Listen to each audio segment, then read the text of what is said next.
તો હાલો મિત્રો, આપણે આજે કિશનભાઈનું હેલિકોપ્ટર મેકું છે ઘેરે ને આપણે લીધી છે આજે આપણી ફોર્ચ્યુનર.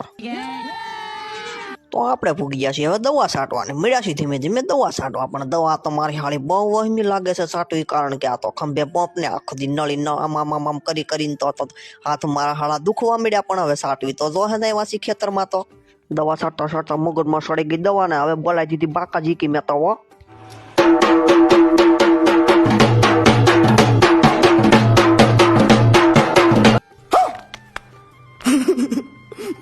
મારો હળ માંડ એક કટકું છટાઈ રહ્યું તા તો સેટ કે હજી બીજું કટકું છાંટવાનું છે. મેં કીધું બહાર કરી, પણ હવે છાંટવી તો જો હે. પછી મેં તો લીધી માથે ડોલ અને અમારા કિશનભાઈ લીધા 2 પંપ. હવે ઉપડ્યા છીએ મેં બીજા ખેતરમાં, પણ મારો હળ બહુ ઠકાઈ ગયું છે. વાહ છે ભાઈ તો વેગમાં ઢાળ સડ્યા આવે છે ને હોય 2 પંપ લઈને જાય છે, પણ હવે ધીરે ધીરે લંગડું હાલવા મળ્યું છે ભાઈ દવા છાંટીને. પણ हमको मारो, हमको जिंदा मत छोड़ो सालो। દવા છાંટીને થઈ ગયા આપણે ભૂખા. પછી લઈ આવ્યા 6 મણ સવાણું ને વેફાય. પછી બોલાવી દીધી બાકાજી કી ને પછી તો પાછા પસડાવાના હતા પંપ. તો આપને તો ખબર નથી કે આ દવા કેની છે, પણ કિશનભાઈ એમ કહે છે કે આ દવા છાંટી દેવી એટલે તાળાની કેસર કેરી જેવો પોપટો થાય. મેં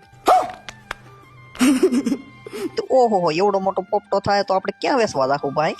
છીણામાં તો આપણે આવ્યો તિરંગો. ભાઈ તિરંગો જોઈને ભાઈ સલામી દેવા માંડ્યા. મેં કીધું ભાઈ ઊંધો હાથ છે, પછી પાછો હવળા હાથે સલામી દીધી.